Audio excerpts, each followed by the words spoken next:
Bonjour à tous, alors aujourd'hui une petite capsule vidéo pour l'étude d'une fonction donc, qui correspond au résultat net d'une entreprise de restauration.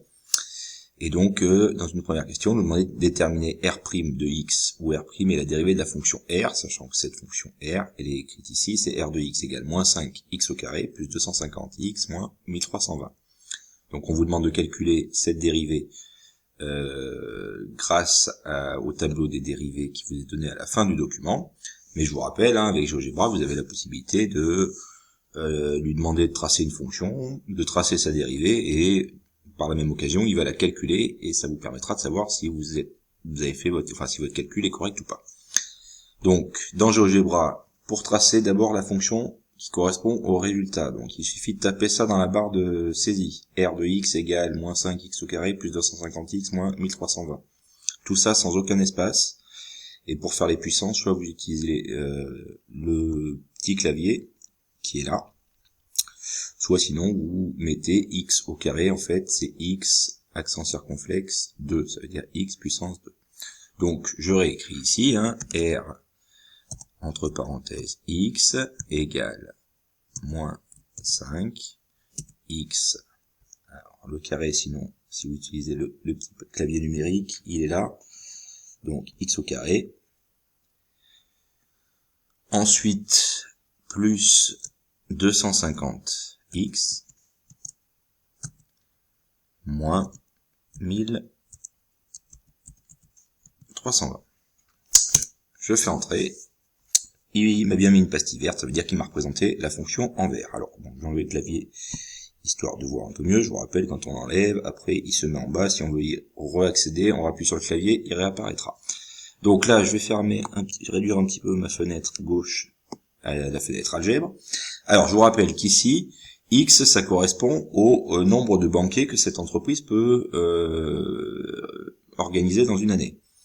On vous dit au tout début que cette entreprise elle a une capacité comprise entre 0 et 46. Ça veut dire que X, c'est l'axe des abscisses ici, pour cette entreprise, il peut varier entre 0 et 46. Donc il faut obligatoirement que j'essaie de zoomer dans mon graphique sur ce qui va se passer entre 0 et 46. Ça veut dire qu'on ne pourra pas aller en dessous de 0. Donc déjà, je vais cliquer sur la double flèche ici pour déplacer mon graphique complètement à gauche, parce que ce qu'il y a ici, ça ne m'intéresse pas.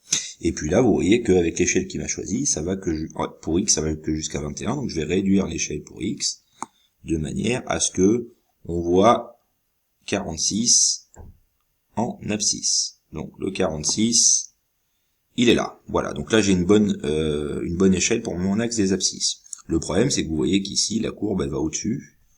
Et bon, elle va en dessous aussi. Nous, on voudrait savoir un petit peu mieux voir la courbe. Donc, on va aussi dézoomer sur l'axe des ordonnées. Et en dézoomant, pareil, je vous rappelle, on va sur l'axe, on clique quand il y a la double flèche. Voilà. Et là, j'obtiens ma fonction. Je vois que mon résultat, le résultat de mon entreprise, au départ, alors si on veut être précis et qu'on veut bien voir, pour 0. Pour 46, on voit la fin de la courbe. On voit pas ici pour le 0, donc je vais réduire encore un petit peu, ou je vais remonter un petit peu mon graphique. Donc le 0, il est là.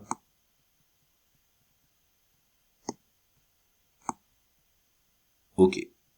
Voilà ma courbe entière. Donc moi, pour 0, je vois qu'ici, je réalise un résultat net qui est négatif. C'est négatif jusque vers là, c'est-à-dire vers 6.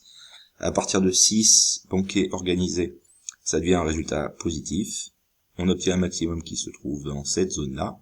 Ça va être à nous de le déterminer. Et ensuite, ça rediminue pour repasser négatif à peu près vers 44, puis donc jusqu'à 46. Voilà pour la fonction R. Et donc, une fois qu'on a tracé une fonction, vous avez vu, c'est pas très compliqué. Après, pour la faire tracer, on a juste à taper dans la barre de saisie. Ensuite, il faut juste dézoomer un petit peu pour voir ce qui s'y passe. Bon, et ensuite, quand on veut trouver sa dérivée, il suffit de taper, je commence à taper dans la barre de saisie, dérivée. Il me propose différents types de dérivés, et nous, on veut effectuer la dérivée d'une fonction. Donc on prend le premier onglet, et là, il attend que je lui dise quelle est la fonction dont on veut qu'il détermine la dérivée. Cette fonction, c'est la fonction R, alors on met bien R majuscule, parce que je l'ai appelé R majuscule. Et ensuite, je fais entrer. Et donc voilà, alors vous voyez qu'ici, il m'a calculé ma dérivée. On doit trouver R' de x égale moins 10x plus 250. C'est ce que vous devez trouver par le calcul dans la question avec en vous aidant du tableau des dérivées qui est en annexe 1. Et en plus, il m'a tracé ma dérivée. On voit ma dérivée, R' ici, et donc du coup, par la suite, on va pouvoir utiliser cette dérivée pour savoir quand est-ce que elle est positive ou négative, car je vous rappelle, c'est grâce à ça qu'on peut ensuite savoir quand est-ce qu'une fonction est croissante ou décroissante. Voilà. Bon courage à vous.